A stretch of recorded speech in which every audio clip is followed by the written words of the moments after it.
Welcome to episode number 47 of Beyond the Plate, which stars Chef Amrita Raichand as the main actor, lead, heroine, and me as the sidekick comedian. I'm Hrishi K, and today is Earth Day, an annual event which gives voice to people's emerging consciousness about our planet's condition. And what is our planet's condition? We all know. But this movement started way back in 1970, and who better to tell us about it than Amrita Raichand? What's up? How are you? Happy Earth Day to you. Happy Earth Day to you and to everyone listening in. Well, you're right, this day started getting observed and celebrated of sorts in 1970, 22nd of April every year. This was to inspire people and organizations to take initiatives to save Mother Earth through proactive measures for environmental conservation, like planting trees, cleanup drives, etc. However, Rishi, despite all the efforts, the significance of Earth Day actually increases every year, as unfortunately there's a constant pessimism amongst quite a few people. I'm pretty sure you and I both know such people as well, where the thought is that one cannot do anything alone. There's another school of thought where people believe that they will not be around to see the doomsday, so why care? But you know what? You never know. The doomsday actually might be closer than you can imagine. Well, I think that's a very selfish way of looking at it, because doomsday is how you leave the planet for your children and grandchildren and their grandchildren. Absolutely. And if you're not going to be concerned about that, saying, oh, I'm not going to be around, so who cares if doomsday comes or not? I think that's an extremely self-centered way of looking at it. But you know, it's quite crazy. You see some of the pictures and, pictures of places around the world, and you see geography and topography changing, and suddenly you think, oh my God, what's happening to the planet? Yeah, did you see the pictures coming out of Saudi Arabia where camels were seen walking on green pastures instead of sand, thanks to surprise flooding? Then, of course, there was snow in Egypt, and closer home, we've been hit by cyclone in Bombay in the last couple of years. I'm guessing we're all in agreement, Rishi, that we have abused Mother Earth. True. But I'm someone who likes to, focus on solutions rather than the problem. And I truly believe that small token gestures from each one of us can go a long way in conserving our planet and making the world a better place for us and for our children. Now, being a chef, a mother, and a homemaker, Rishi, I feel equally responsible towards this cause. So today I'm going to focus on areas of my expertise, though at the same time I will request everyone to do their bit, whichever field they belong to. Now, this year's theme for World Earth Day is Planet versus Plastic. Now, we all know about the harmful effects of plastic pollution on the environment and its inhabitants. So I'll list down a few things that I try and follow on a day-to-day basis, and I'll leave it to the listeners to follow suit. I have eliminated single-use plastic, by which I mean no straws, no plastic bags from shops, mithai walas, sabzi walas, and the staff in my house has also been instructed to do the same. We have given cloth bags to our regular, vegetable and fruit vendors. They are supposed to get all of the things that we order and deliver it to our home in these bags. We keep cute glass bottles in the car so that we don't have to buy plastic bottles. In case someone forgets, of course, there are exceptions, but not on a regular basis. Now, restaurant food comes home, obviously comes in plastic boxes. What we do is we wash them and store few ingredients in it, like herbs or any other dry ingredient. Now, for storing leftovers, however, I like to use only glass containers. We get milk packets every day. I'm pretty sure many of you do. In our building, there is a lady who actually collects all these milk packets every week and gives it to an organization who recycles it. And Wow. the same goes for aluminum cans, for our sodas and aerated drinks. I'm pretty sure, Rishi, even such few basic practices of reusing and recycling can make a huge difference to our environment. What do you think? I completely agree. And food waste today is a big issue. Also, a lot of these things will change over the sands of time. Yep. Amrita, and you as a chef know better than anybody else the malaise or the curse of food waste today.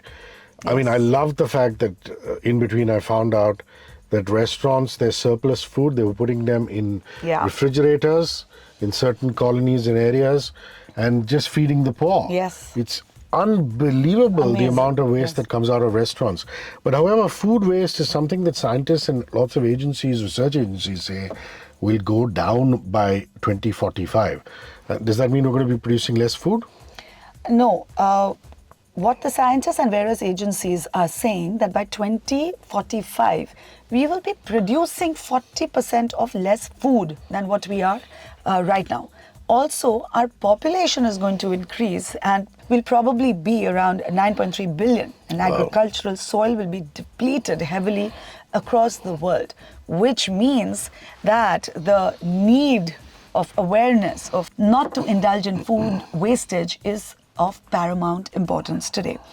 In fact, driven by these rising and overwhelming concerns, in 2023, just last year, the United Nations Environment Assembly declared March 30th as a day dedicated to celebrating International Day of Zero Waste. Now, for those who are not really into cooking, this is where I come in to help, because I really feel, Rishi, that the penultimate responsibility of a professional chef is to be able to work sustainably. I'm not saying I'm perfect, but I try every day and I've learned along the way. So today I'm going to share some, simple learnings with you to help you do the same. Now, by far, the best way to live sustainably is to buy local and seasonal produce. Not only will you be supporting your community, your economy, but will also personally benefit by the freshest and the best tasting produce available at lowest prices. Yeah, I mean, I marvel at the fact that we're still doing things like getting kiwi apples from New Zealand. Yeah. I mean, what happened to good old Shimla and, places, our neighborhood apple vendor who bought from the nearest farmer was, cultivating apple orchards. That's also because everything is so easily available, but we don't realize the carbon print that they entail, and therefore, educated people at least have to make the first move. Secondly, please don't overstock. Plan meals in a way that you can overlap ingredients and use them in multiple dishes and use them up before you need to buy the next batch. Third, sometimes just learn to make a meal with whatever you have in hand, in your fridge, in your pantry. Let that dictate what your next meal is going to be rather than your cravings. That way you save money and you also save time, because you've already paid for this, right, Rishi? So why, unnecessarily say, oh, I'm craving this, let me go and buy something which is not available. The best thing is that people will say, oh, wow, cold pizza tastes so cool. Leftover Chinese tastes so cool. This is stuff you bought from restaurants. But if there's leftover food made by the home cook, our friendly neighborhood domestic help, or even by our mothers, yes, we tend to say, oh, why should we have this? Can we just get rid of it? Yeah. You're giving us basi khana. That's really the talk of the past, and we should definitely have basi khana as long as it's only basi by a day or two and in your refrigerator properly stored. There's really nothing wrong with it. In fact, if you're in a rush and you want a quick meal, just take something out of the freezer and you've got yourself a good meal. Next, when you're just about to discard an ingredient, I always ask myself, why am I discarding it? Is it too ripe? For example, a ripe banana? Just put them in the freezer. You can make banana bread with it the next day. You can turn it into nice cream. What about mushy tomatoes? Turn them into relish. What about overripe lettuce leaves? Just dump them in your soup. It's that easy. How about coconut shells? We usually use up the coconut and throw them away. Turn them into a beautiful artistic vessel in which you can serve a pudding. If you want more exciting ideas like this, just DM me on my Instagram and I'll send you a few more ideas. Now, another precious resource which is so vital for not just our own bodies, but for so many other activities, water. I cannot even begin to tell you, Rishi, it drives me crazy the amount of water wastage that happens in the kitchen and because of the kitchen. Carelessly washing vegetables or even dishes, just throwing away water which has just been used to boil an ingredient. You can always reuse it. Just use it to water the plants in your house. How difficult is that? What do you think, Rishi? Not difficult at all. Okay, the Ask Amrita section comes up at the end of the show. Our WhatsApp line is 9833943943. 9833943943. Ask any question on nutrition, food, World Earth Day, which we're talking about, zero wastage, all of that, along with your name.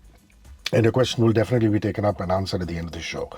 Remember, the show comes to you every Monday, 8:15 to 9 a.m., 94.3 on the FM band, Mumbai, Delhi, Bangalore, Chennai. 48 hours later on Wednesday, the full video drops on the Radio 1 YouTube channel. We're 1 million and strong. We've just received a golden button from YouTube we're very proud of.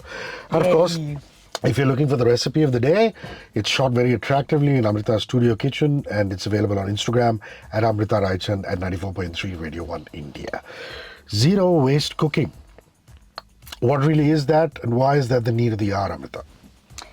Zero waste cooking is not just a practice, Rishi. It's the need of the hour that embraces sustainability and responsible consumption. It all begins at home with small steps leading to a bigger impact.